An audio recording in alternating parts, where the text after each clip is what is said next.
You want to join me? We're doing Rosende reads. You want to come sit in my lap? Hop up.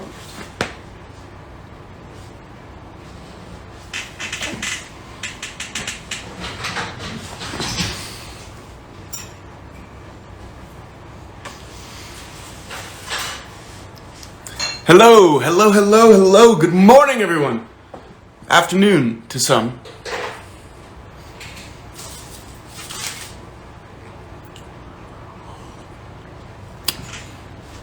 I'm going to give it a few more minutes before we officially dive in. Stella says hello back. What's up? Baby cat, how am I feeling? Everyone, thank you for asking. I feel fantastic. Tested negative, finally. So we're in the clear. It's been over 10 days, and I am now testing negative. So we did it. I don't know how many of you have had COVID. For me, it was like the first 2 days kind of sucked. It wasn't ever bad. It was just like draining, you know. And then it would like waves. Like a couple days I'd feel fine, and then one day I'd feel like, oh, that's not good. And then another couple days I'd feel fine, and then Amy Lumsden. Haven't read the book yet, but we're joining the next one. No worries. Thank you for stopping by. Yeah, thanks, guys. No, cool. Yeah, I feel a lot better. So thank you guys for asking. Still successfully avoiding it. Good. Is Tessa negative as well?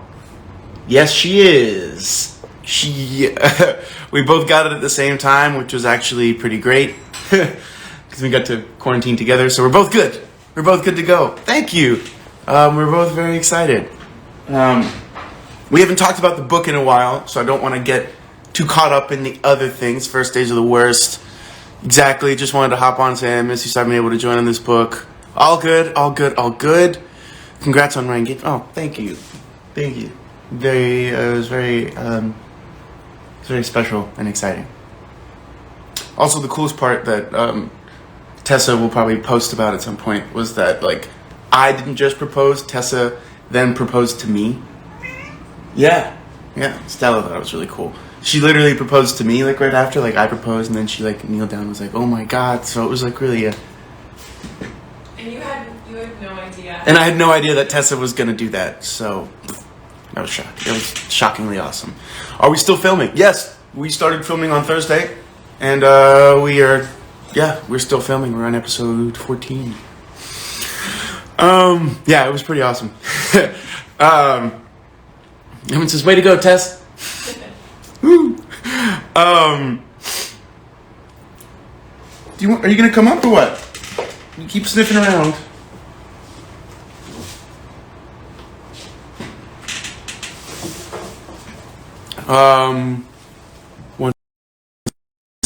Okay, cool.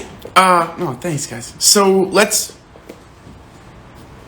dive back in. I know I was a little late today, so let's I can't wait for you guys to see Tessa. We can't be in Paris either. It's gonna be really fun. Stella is currently in this little tree that I got for her. I don't know if you can see her. She's like right in there. She loves that little tree. So let's dive right in. We are reading up. We are supposed to have read up to part 2 of Beloved, and we learn a lot from the first conversation we had in November to now. If you haven't caught up, if you had, great. Let's hear what the famous beer cat tree. Yes, let's hear what our first thoughts are. Thank you, guys. What are our first thoughts of reading this book? What are our continued thoughts? Because I know we thought it was great. We loved the writing style. It was very specific to Toni Morrison, which we also all were really excited about because we've read 2 of her books before. So like, for the people that have been in the group, the style wasn't that shocking to us, but it was still very much her. And not caught up. Absolutely love this book. Traumatizing. Yeah. One of the questions I wanted to... What breed of cat is Stella? Stella is a Maine Coon. One one of the things I wanted to I wanted to ask for this. Because of the reason we decided to read it, right? We decided to read, oh, you missed the first few seasons. That's okay. We're talking about Beloved by Toni Morrison, which chronicles the life of Sethe, this former slave who escaped from slavery and lives at 124, this home, with her daughter Denver and their puppy Here Boy, and this ever-present, this giant presence. We don't know in the beginning if it's malevolent or benevolent. We don't know what it is. And then now we've had a lot more revealed. We spoke about the first few chapters of the book, how we were entered into this world, the color themes that Toni Morrison often uses. She uses color a lot. And if you guys noticed in this, the color red came up a lot, the color white came up a lot, and then there were a few other colors dispersed in there that I think really help. I read up to where I found out Denver is named after, very much behind. That's okay. Apologies, Maddie, just take care of yourself, wherever. Yeah, for sure. No apologies necessary, guys. Struggling a lot with this book, my mental health, I'm so sorry. Yo, don't worry about it. This book is, it will be there, and I guarantee whenever you pick it up to read it, you will. It's not a book you have to try too much to read. It's just one you have to start reading, and it'll just sweep you right up. So don't worry. I don't know if I've talked a lot about why I loved this book, but this is one of the first books that I'm reading that, in terms of literature, made me go like, whoa. Oh my gosh, you can tell so many stories in a book in different ways, and you can really fill it out. I think this book is incredible. But so we see color like used a lot. So I wanted to ask you, having read part 1, we're confronted with a few things. Like, we're confronted with the horrible atrocity and tragedies of what slavery was and what it did to people and where it happened. And although I think one of the arguments that like Toni Morrison definitely points out here when she's talking about Sweet Home specifically is like, people argue like, not people, there are some that will argue that, well, there weren't all bad slave owners. And that's what the argument you could say for the original, the Garners at Sweet Home. But at the same time, it was a horrible practice. And that's the interesting thing you see with the people that end up saving Baby Sucks. Really tough entry of the book world literature. Wouldn't recommend it for starters. Well, yeah. Definitely not for starters, but for... yeah, but I think it's one of those books that if it's a first book, you'll learn and see actual, like... You'll see, and I agree with Nanette. I was struggling to take in some of what I read, but I reread some of it and found it better the second time. This is a book I think you do have to reread, because there are times, I don't know about you guys, but the first time I read the chapter where school teacher comes to 124 with the other 3 hunters, and we find out the reality of what happened at 124, the first time I read that, I read it and was like, what? So you read it again. And you read it again. And then you find yourself acting like school teacher's nephew, who's like, what did she have to do that for? You know, you're kind of like, what did they... So I feel like some of it's so purposeful for you to have to reread it. I don't know, for me that felt... I don't know. I read somewhere that the number house 124 might be a reference to Theseus mything dead in Third Totem, just about 124. Wow. You also heard that my tongue just got stuck there. Cool, thought-provoking. I'm liking it more than in the beginning, but I still feel lost as to what is happening. I still feel like I'm missing a lot.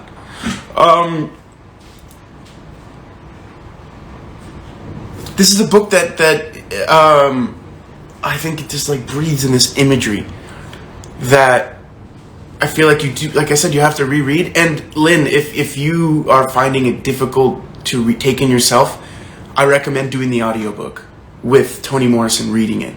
Something about her understanding what she's trying to, like the picture she's giving you, allows it to just be a lot clearer. And it's good to like read along too, or you read a chapter and then listen to her read it. Because that's how we did it in class when I first read this book. We'd read it at home, and then we'd go in, and my teacher actually had us listen to the audiobook and read along for specific chapters, so that we can have a discussion, listen to it again, and then be like, oh my gosh, I understand when you mean when they're talking about the color red and how it's passion, but it's also the tin box was open in Paul D's red heart. I don't know. Interesting. And then you hear Toni Morrison read it, and it's just like, oh my god. Very thought-provoking, cool. I think I forgot to breathe when school teacher came. Yeah.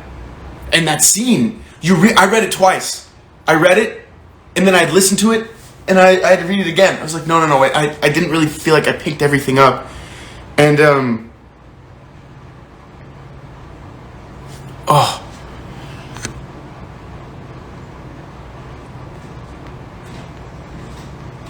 that's what I did. I audio and read along. It really helped. Oh, good. I'm glad. That's the way to do it. Beloved is the first book that I haven't read in a 1-2 seats. So hard to read. Had to take a break after. It's not a book you can read in a sitting. It's a book you kind of have to let sit with you. One, because of the images, like the image of Seth after having attempted to kill her children, of her sitting there covered in blood, trying to nurse her living child. That image, covered in red, holding this. I thought about that, and I went back and read it. Baby Suggs, like one at a time. Her understanding of what just happened. I think she understood what Seth was trying to do. You know. And also, I think that's why this book is so important, because it speaks to a truth that what we can read about, we can learn about, we'll never really know. And I think I love that idea that Sethe and Paul D have a level of understanding because they came from the same world. Literally. Like they lived in the same place. They knew what sweet home was. They knew what it was to be outside of sweet home. They knew what it was like to be a slave and then to find freedom. Things that she would never be able to explain to other people, Paul D understands. And I think books like this are so important to give people like us who will never understand at least a window through which to see it, to take it in, to be given flecks of it, to almost like for us to try to understand so that we can do better. I don't know. For me, Toni's voice just brought the characters to life. She really does. I agree. This book has some poignant descriptions of what enslaved people had to endure. I went Googling some stuff and I was legit sick, but it's the kind of stuff we have to know. How many of you guys, how many of you all looked up what an iron bit was? Remember when Paul D tells Sethe about what happened to Hallie? She's like, well, why didn't you say anything to him? He's like, I couldn't. I had the bit in my mouth. I looked that up. My God.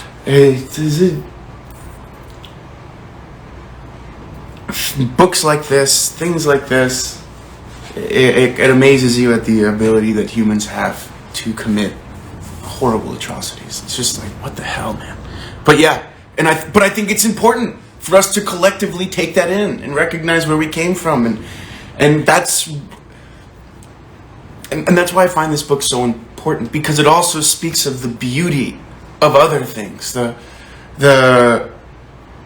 love that Sethe was then allowed to feel as a free woman. A love that was wide. I love that description. When she was like, I was finally able to be wide with my love. And take all of my kids in my embrace.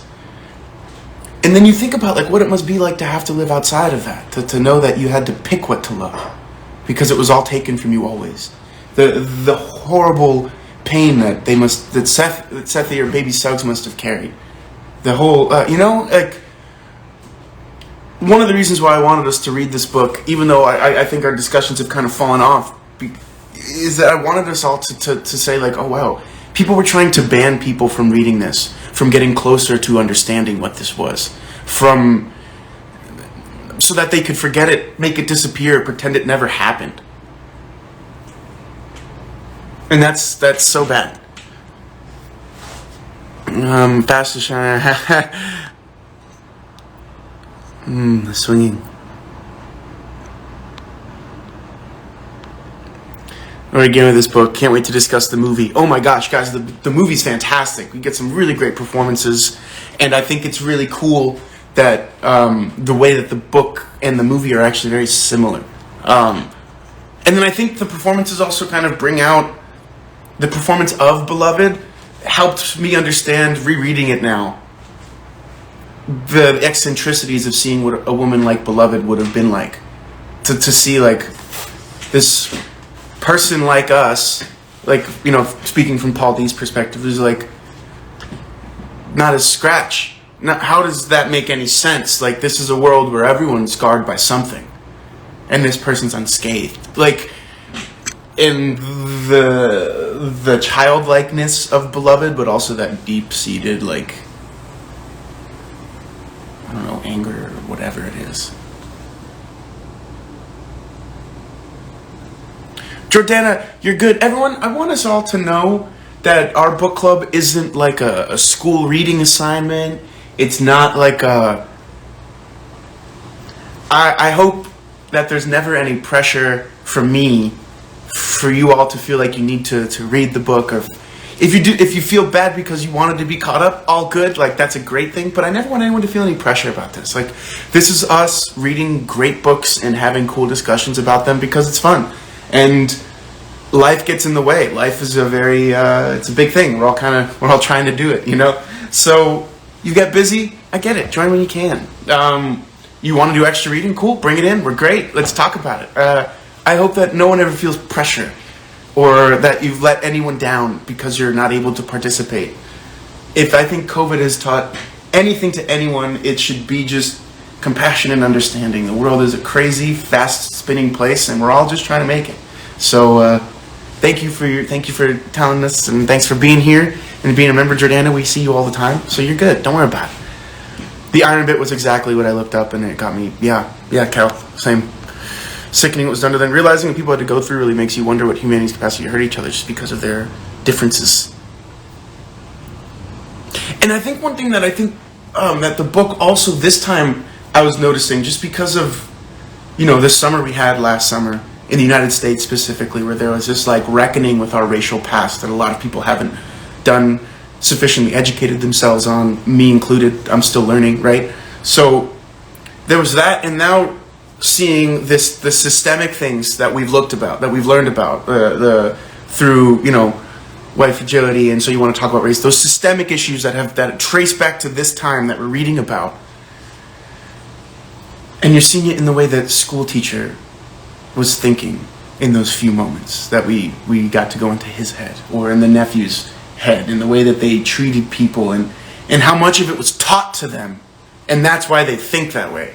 And how much of an opportunity we have to re-educate and, you know, relearn and unlearn things. We have the chance to change that. That's just, you know what I mean? Like, and I just really hope that the book continues to impress its own importance on us as we read it. To be frank, this book is so great, I don't feel like qualified to speak about it, because it's like I don't have a degree in this, and I wish that I did for this book. But this book is incredible. Sorry. This is where generational trauma comes. Exactly. Someone killed their children so they didn't have to be in the institution of slavery. Why would people want to keep that education out of the hands of people growing up? Like, I never was under the impression as a kid that history was supposed to make me happy, proud, or excited. History was just supposed to be interesting, to learn how people have grown and evolved. And, yeah. I'm going to wait to finish a book before I hunt the movie. I think that's a great idea. It just provides a new color. Imagine the kind of despair a mother would have to be in, that she'd rather do that to her own child than the alternative. That alone makes me a mother. I can't even find words. Yeah. Me neither. I don't know. Read at your own pace. R&R is always a safe place. I don't think Spirit, no pressure coming for you at all. Oh, good. It's great though, reading a lot of books I wouldn't have read before. Exactly. How do I find the time to read and memorize? Well, as you can see by by how many times I've pushed back this, sometimes I don't, and it happens. Like, work got really busy, and people got sick, so we had to like figure things out, and then it was Christmas, and then I got sick, so like, life happened, you know, and I'm like, I have to commit to the memorization part because that's how I make my living, so it takes a little bit of priority sometimes. I'll be honest with you guys, I haven't been reading as much as I want to be, so I need to start like figuring out how to work that in this year. I want to read a lot this year, so you know what, we're gonna not end early, but we're gonna stop talking about the book early so we can just talk about New Year's stuff. But let's keep going while we're here. I don't always read y'all's books. Tune in discussion, cool. I love R&R and new reading, beloved, but what part will be next time? So, hi Hannah, welcome everyone. Hannah's new to Rosende Reads. What's up? We're glad you're here. Reading Beloved. We were up to part 1, like all of part 1 for today. Looking at the length of part 2, we're probably going to split it up into 2 weeks. 275 and we're at 150. That's about 125 pages. So we're probably going to split it up into like 75 pages each. Ish. So, 60 pages, 50. It's a little short. We could do that and just go 2 weeks from now. It's a long time. We'll figure it out. Just let me ruminate. But welcome. Everyone's welcome, Hannah. There's a Discord and a great community of people that I feel that you're very lucky to get to know in this group. So welcome.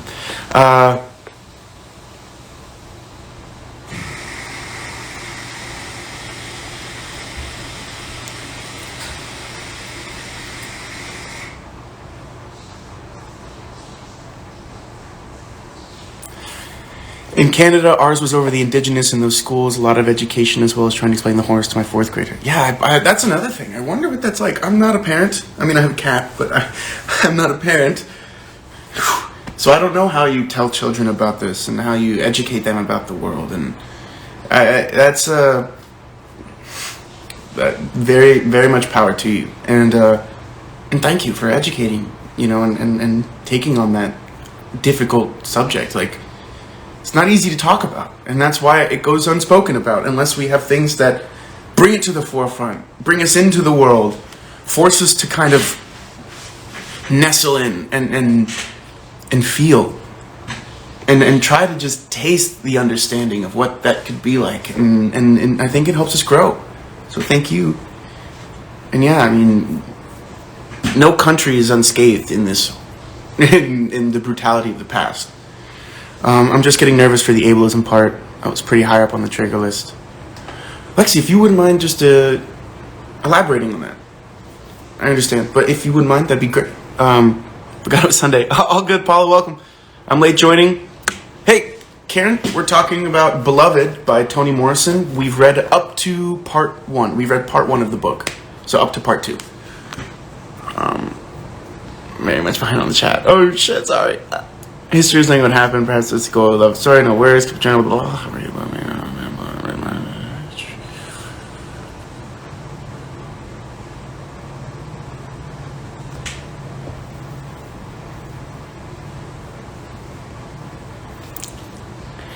Oh my gosh, I just got a message, guys, from Jade. I guess he popped in for a bit. Oh, I didn't see him. Love you, Jade. Sorry I've been quiet today. My thoughts are still with the 4 people in the temple in Texas, and I'm so thankful they're all alive today.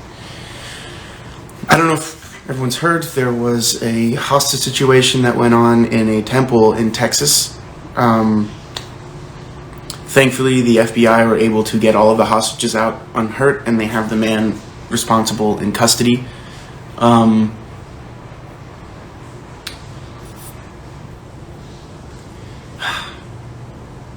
Yeah, the world's a crazy place. But that's how we keep learning and keep growing, and we try to work on our communities. We're up to book 3 for 2022. All right.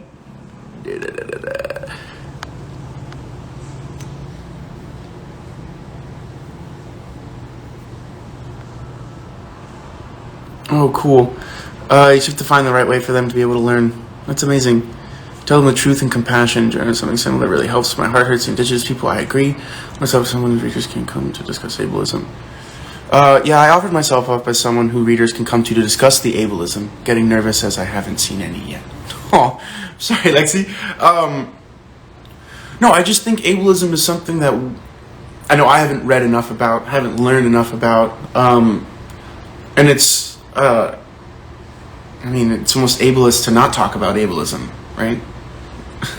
So, yeah, any education you feel that you want to give or can, that would be great for us, especially when it comes to the literature texts we're reading, because that's a lens through which I don't know how to look, so we'd appreciate it.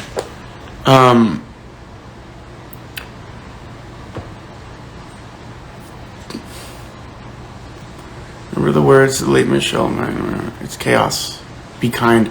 I have friends who are indigenous that helped put it to a 4th grade level. The hardest part is explaining in a way that they can understand. History sucks, but it's there to know and hopefully never repeat. Exactly, one of the more passive-aggressive, subtle discriminations, ableism.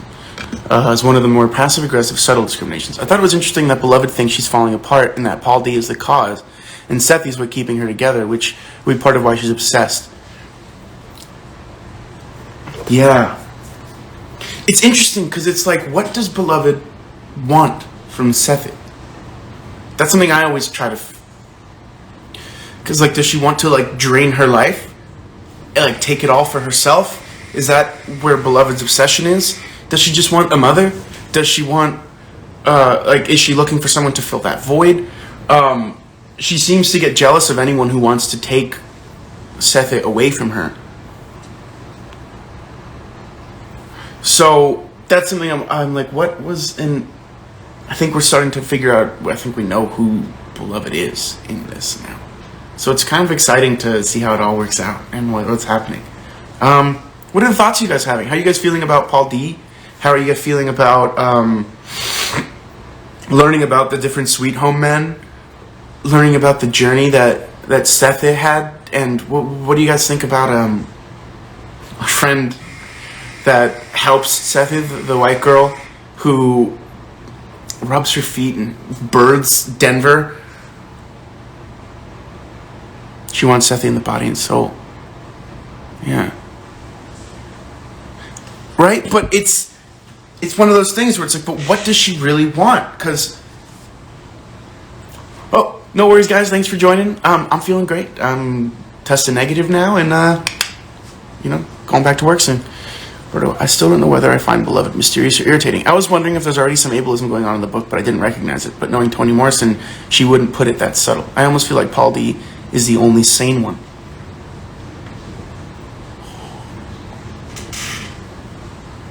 Sane, it's just... To me, it feels like 124 was a house for hurting people. Denver is hurt in a way that I don't understand. You know, with her mother and big sucks with her mother keeping her kind of probably at like an arm's distance, not fully letting her in, but not letting her out. So she's in this like very lonely place where she doesn't really have anyone. Then you have baby Suggs, who's just living out the rest of her life trying to be this person, but after that event, stopped preaching, stopped being a member of the community. Was like, I don't know, that it's like they all have to work through this collective pain that they're all kind of sharing, this trauma. They're all damaged. Paul D has his own mental trauma, which, from what I read so far, he refuses to face. I feel like they all have this trauma that they've put in a tin box and buried it somewhere. And this house is forcing them to confront it in a way. And it's almost like Beloved is. Beloved's forcing them to confront this pain. It's this weird shit from Beloved practically worshipping Sethi to then having this vengeful need to hurt her somehow. You know, I had a director once tell me that love and hate were two sides of the same coin. All it took was one flip for it to change. And to me that makes sense with Beloved here. Like, I see that in her, this flipping coin where at times it's this undeniable devoting love to this inexplicable hurt. I agree, Lexi. Paul D is messed up too. I mean, no one that went through what they all had would have been unscathed. We all kind of do that one way or the other. Exactly. It's almost cyclical. They can't seem to escape the pain fully. It keeps drawing them back. But what is the cycle? The cycle has to do with this hatred that has engulfed them and brought them into this world together. There's this evil, this slavery, like that causes them to be in this cycle that doesn't allow them out, to the point where then they start to control their own thoughts about being stuck, not wanting to look too far, not able to love past a certain point, not able, because of all of the pain that's been inflicted. It's slowly putting them in these tin boxes that passion, love, breaks. What do we think about that? The scene where beloved comes out to the storehouse, or the the outhouse, or the shed where Paul D's staying, and they have that moment, that they have like an affair for a few weeks.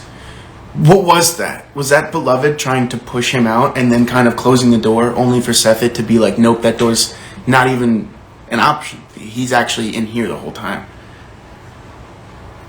And it's funny how that kind of like cut beloved's power. Beloved's like ability. Like when Sethit was like, no, I want him in my bed. Boom. Beloved had to like start from scratch. That's so true, bro. There's so many versions of that quote. Yeah. Exactly, Kel. I don't think anyone could make it through anything like that without marking them. Traumatic experiences like theirs leave scars, if not physical, then mental ones for sure. You guys know I'm probably way behind, so let me just... Paul D was sabotaging himself. Yet again, he got too close. But then again, it was this cycle and I think that's another thing this book talks about. This cycle of oppression, hate, self-hate, all of this institutionally systemic and then emotionally cyclical thing that keeps people in one place. It doesn't allow growth or change.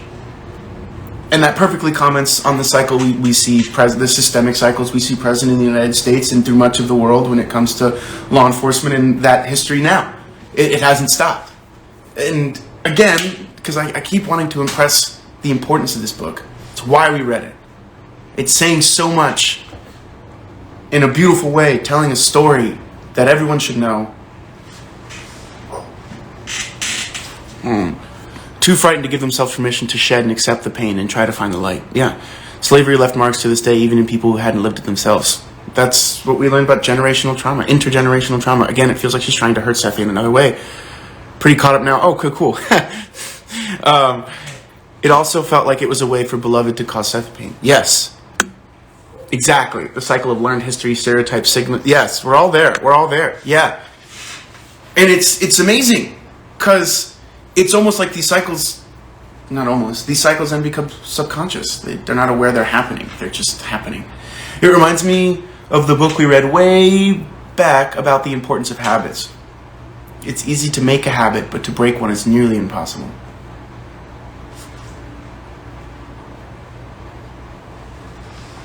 Exactly. Hello everyone that just joined. Welcome. Yeah, I don't think I was even able to like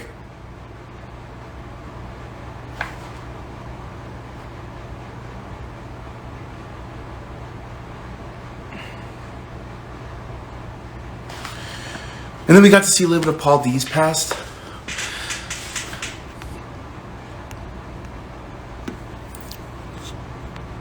This is why we can't ban books that talk about uncomfortable things. I agree.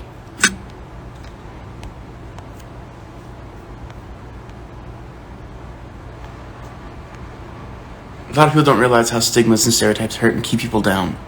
To be honest, I felt stuck in a similar negative cycle for the last couple of months myself, so I find it easy to recognize in others.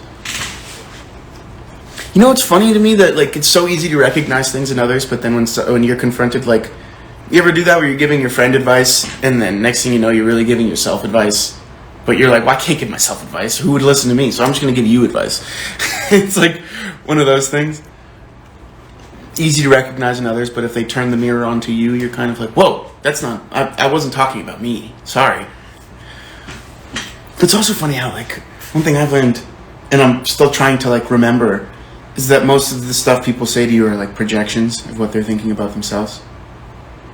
Or what they're afraid of, or what they're fighting for, or, you know, it's just all projection. So you can't really ever take anything personally, because it's not really ever personal. The greatest revenge is life. Maybe that's why Beloved is back. Maybe. I think she wanted both Seth and also drive Paul D away. Yeah. Great quote, Lexi. All the time.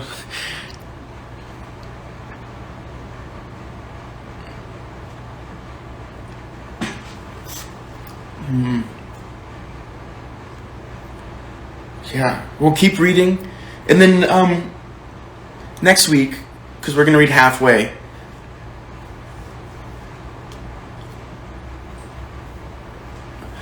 Next week, because we're only going to read about 50 to 60 pages, so we should have a little bit of time in our reading schedules.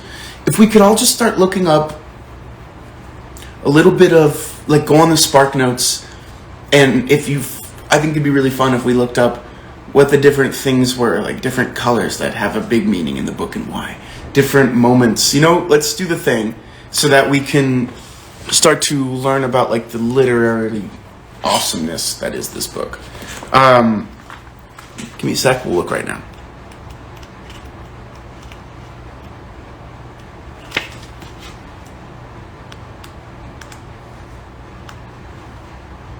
Yeah. We're going to read to page 213. So read to page 213, which is about like 50 pages-ish. So the following chapter is I am beloved and she is mine. That's what the first sentence is. Don't read past that. We're reading up to that point so that we can also do a little more research and bring in some of the literary devices that are used, repetition and whatnot. Indenture servitude is almost as bad as regular slavery. Anytime you're using humans to do things like that, it's not good. Spark Notes won't know what hit them. Yeah. Oh, Maddie, next Saturday's your birthday? Oh. We talked about colors meaning in the book, but there are also deeper meanings for numbers. House 1, 2, 3 in logical order, 3 is missing, which refers to beloved, the missing third child. Exactly. I want us to start looking into that. Oh, for anyone that doesn't know, Spark Notes is a really cool thing to do in addition to your reading, not instead of. In addition to where they kind of break down, they'll break down the analysis of a chapter. They'll give you a small, like, this is what, like a recap, and then they'll talk about literary devices, keywords, characters, and they'll talk about that. Yeah, I am beloved and she is mine. Yeah. Sethi is the one that picked flowers, yellow flowers, in the place before the crouching. That's the second sentence. But that's it. We're all going to go to that point.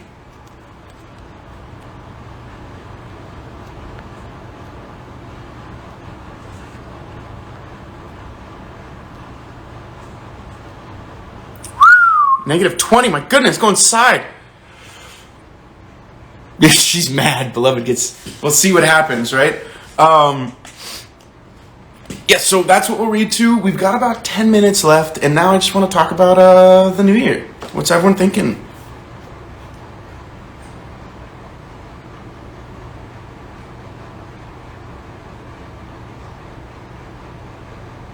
Page 213.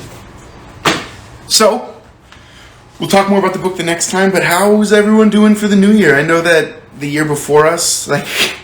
You know, there was that joke going around online where everyone's like, no one's claiming 2022 as their year. Everyone's kind of like, no, we'll see how it goes this year. We'll relax. So I want to see how everyone's doing. My new job is amazing. Lexi, love to hear that. Karen, you're writing a book? Hell yeah. Trying to figure out what beloved is. Yeah, we'll see. I hope we get to go to Paris. I hope that doesn't get pushed again. That'd be so much fun. Back to school after the holidays. Hopefully lab work starts off well for me. Good. off on a long-awaited getaway with friends. Wow, that sounds like fun. New Year, so far so good. I've been good this year. How about you? I'm feeling better. Happy birthday, Bookish. That's dope.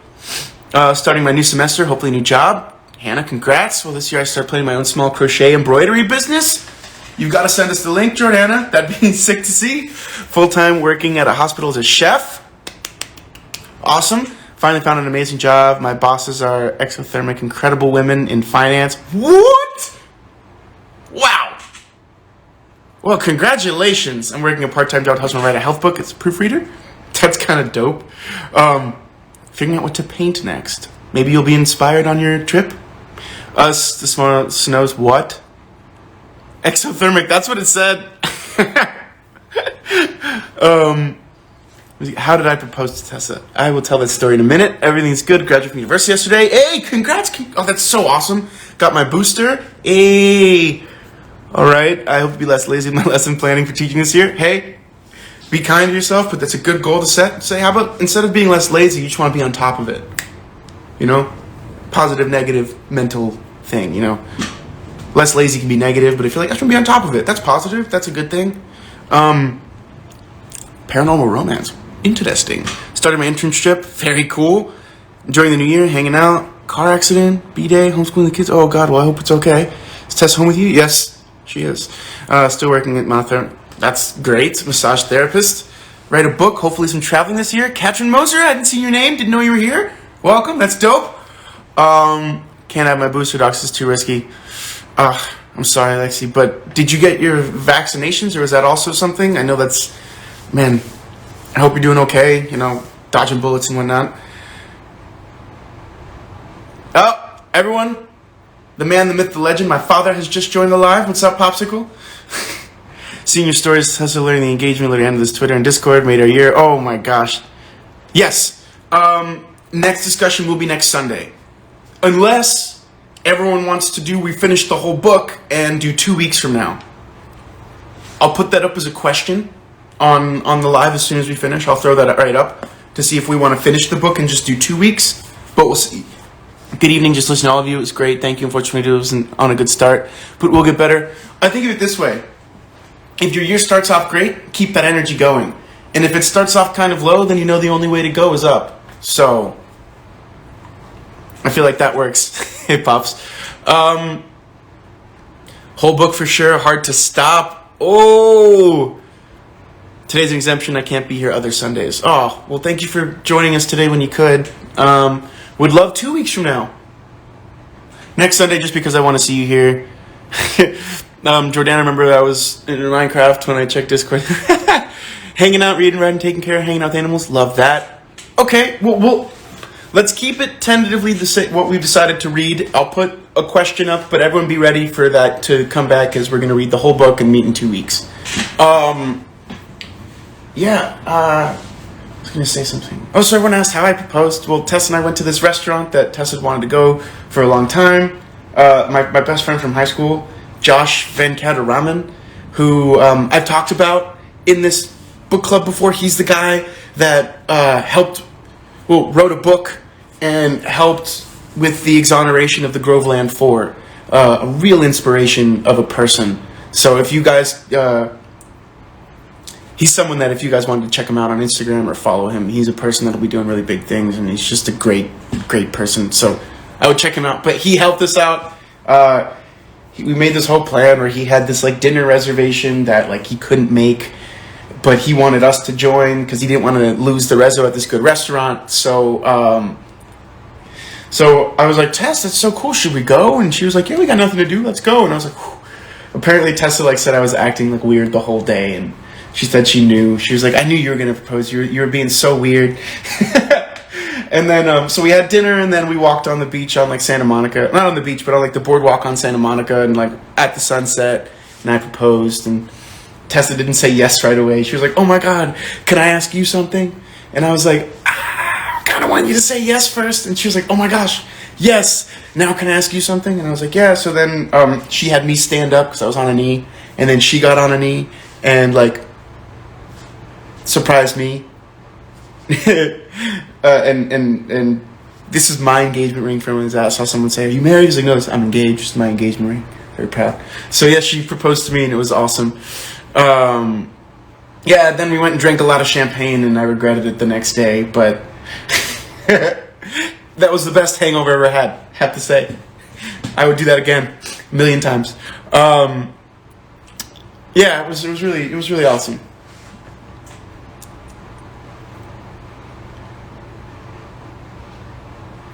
Yeah, so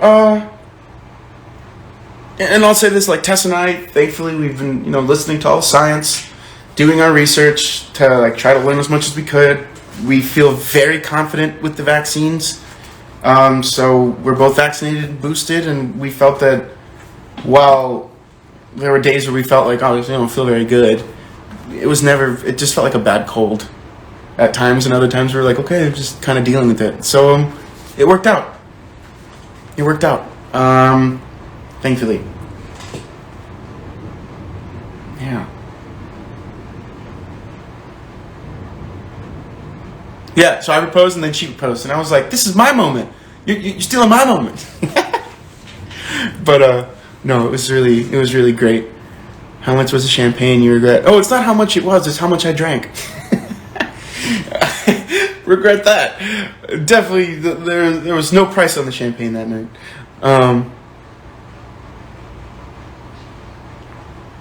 Thank you all. We really appreciated seeing the flow of love and support from our Rosende Reads community. It felt really good. Yeah, so I'm going to tell you some of my goals for this year. I want us to read at least 10 books. That's like one a month. And I think we have 8 queued. So we're going to be moving this year. So that's my goal, is that within Rosende Reads, we read at least 10 books this year. And then a personal goal would be to read the same amount outside of Rosende Reads. So another 10 for me, which would be a lot. It's almost like 2 books a month, which would be cool. So that's one of the goals I have. Also, I'm trying to be really kind to myself this year. I feel like often for New Year's resolutions, I set really big goals, and halfway through February, I find myself really stretching myself thin to keep up with them. So this year, I'm trying to just make smarter goals. Goals that I'm like, I can stick to this one and I can be proud of it. I want to be more consistent with my workout routine, rather than making a goal like, go to the gym every day. That's just physically impossible. Life gets in the way. So it's like, no, I want to be more consistent with my workout routine. Doesn't put the everyday pressure on me, but it's like, no, I want to be more consistent. Also, I was talking to Daniel Kyrie the other day. I say the other day for what could have been a year ago, but it was the other day, and he was talking about this idea of non-negotiables for yourself, that he, with his relationship with himself, has made non-negotiables that are there to keep him on track. So he's like, I go to the gym, I stretch, and I eat healthily most of the time. Those are non-negotiables. If I ever don't want to go to the gym, I remember I can't negotiate with myself. That's been decided.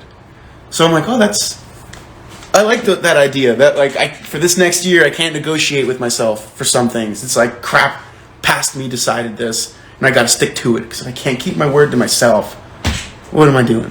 So I'm going to try to do better this year. Trying to do a little better. How long have Tess and I been together? Oh, we've been together for 5 years now. Right, T? Yeah, 5 or 6. 5-ish. 5-ish. We'll go with 5-ish. Out at home just surpassed 365 days in a row. Next stop, 500. Wow! That is brilliant. Holy shoo. That's amazing.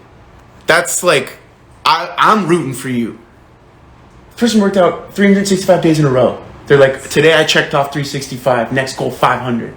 I don't think I've done that since... I don't think I've done that in my life. Ever. In college, no. No. Are you kidding me? That's a lot. That's a lot. That's really impressive. My non-negotiable is being kinder to myself, not pushing me past my limits. Yeah, I feel like I want to develop a really healthy relationship with myself. Not one that is that takes on some of the toxic and abusive voices I had in my mind. You gotta do better. You can't do that. You gotta, no, come on. Recognize I'm a person and I'm trying to do better, and that's good enough. But then really making sure that I'm also not letting myself off. I'm like, well, I'm trying, so I'm gonna chill today. There's that middle ground, you know? And that's what I'm trying to do. My goal, how about that Shadow and Bone casting? Yo, Tess and I watched all of Shadow and Bone. Oh my God. Can't wait for season 2. So excited. This year, my goal is to learn how to like myself more. Focus less on people and their negativity and just be happy doing what I'm doing as long as I'm not hurting anyone. You know, Tess just told me about this paradox that exists. That the only way you can ever truly change yourself is once you truly have accepted yourself. From that point, you can actually change. Catch-22. You know, in order to change, you have to agree with yourself, but in order to want to change, you have to recognize there are things you need to change. I don't really understand it, but I do think that there's some value in saying, all right, let's not go with the change right now. Let's be kinder and learn to, like, accept ourselves, love ourselves, embrace ourselves for all of the parts that make us who we are. Because it's funny how, like, in your best friends and in some of your family and stuff, you can embrace their flaws. You can say, gosh, you always do this thing, but I kind of love that about you. But with yourself, you're like, I hate that, can't believe that. I don't get it. It's kind of like sometimes I like to treat, like, Alberto as, like, a past and future person, so I can, like, treat him as a different person. I can be like, past Alberto has been great, but sometimes he's a little lazy. He needs to work on that. And then future Alberto needs to calm down. Everything will be fine. Present Alberto's got this. So, you know, I don't know. Everyone saying hi. Hi. Continuing French. Hell yeah. How did Tessa and I meet? Oh, easy. I turned her into a vampire. I'm her sire. If they were to bring Shadowhunters back, would you want to do it? Yeah.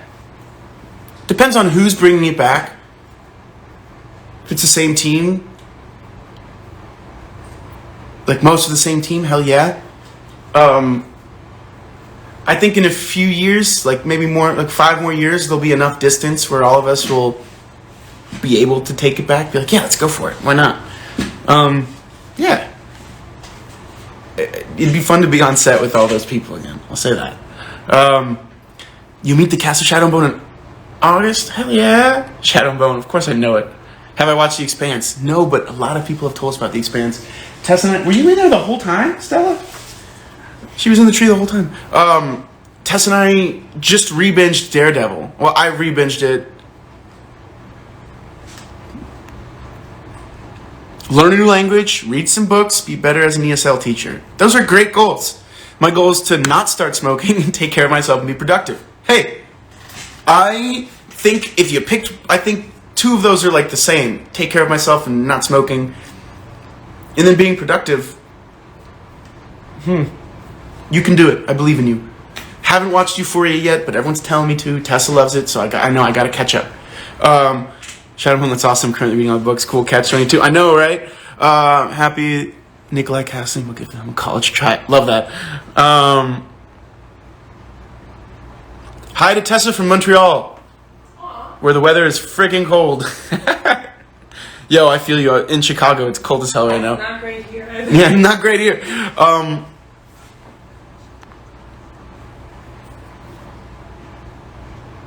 Really love to talk with y'all again. Thank you for everyone. Berto, T, everything. No, of course. Keep up the exercise. Alberto, I'm new. Can you tell me the book you are reading now and where I can buy it? Yes! The book we're reading right now is Beloved by Toni Morrison. We've read 2 of her other books. You can probably get this anywhere. Most bookstores, Amazon, any website where you can purchase books, you will probably be able to purchase Beloved. That one should be easier to find than some of the other ones we've read. How about The Witcher? I'm on episode like 7 of season 1 of The Witcher. I'm getting through it now. Love it. Where did I get this sweater? Tessa's closet. This is Tessa's sweater. But I've got to say, I've started to wear a lot more of Tessa's clothing. You rock it. Because I rock it. 2, it tends to fit me kind of perfectly. I don't know how. Yeah, it always looks better on you. It's really annoying. Like, Tessa's also, like, made a few pieces of clothing here and there, and they look great on her, and then I try them on, and it's like she took my sizes. It's like she measured me to make the clothes for her. Well, usually you try them on before I've completely finished it, so then it just becomes yours. Yeah, she made me this cool pair of shorts, and this cool, like, jacket and shirt, like, pants thing. I mean, they were hers, but they're mine now. Yeah, they're mine. Rebinge Daredevil. Just because, that's why we did it. We're like, we gotta watch Daredevil because Charlie Cox was in Spider-Man. And I have to say, he's brilliant, Charlie Cox. He's so good. He's brilliant. Does anyone know, is there another universe where there's like another Daredevil and they meet up and hang out? Because that's a role I want to play. I would love to play Daredevil. The Witcher was brilliant, cool. Toni Morrison, such death, I agree. Maddie, you're a gem. We all agree. Lots of love from Argentina. Woo! La Casa de Papel. Oh, Money Heist. No, haven't seen it yet. Everyone's talking about it. Read the books I bought in 2021. What can't that woman do? Leave me. That's one thing she can't do. No, we haven't seen Tick Tick Boom yet. We're gonna. We have to sit down and just do it. Top of the list. Top of the list. All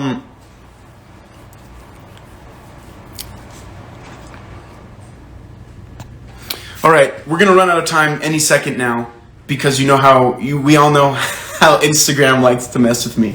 So this has been a great catch up. Thank you guys so much for coming back. This year we're gonna be reading a lot and we're gonna be doing it hard and fast. Let's try to stay motivated. Let's keep trying to lift each other up. Remember, this coming year, don't put too much pressure on yourselves. Know that you're doing the best you can. Always. And, yeah, we'll all be here for each other. So let's keep each other going. Let's do it. In this new year, especially, but as always, continue questioning. Continue learning. Continue growing. Continue evolving. And please, if we've learned anything, please, continue to be positive forces of change in your communities. Save one life, you can save them all. So that's what we're thinking about for this year. I will post the question now if we should do 1 week, read 50 pages or so, or 2 weeks, read the whole book. So everyone, as soon as we hang up, I'm going to put it on, so just go right on there and look. Thank you guys for joining. Have a great week, and we will talk soon. Cannot wait to talk more about this book. Love you guys. Peace.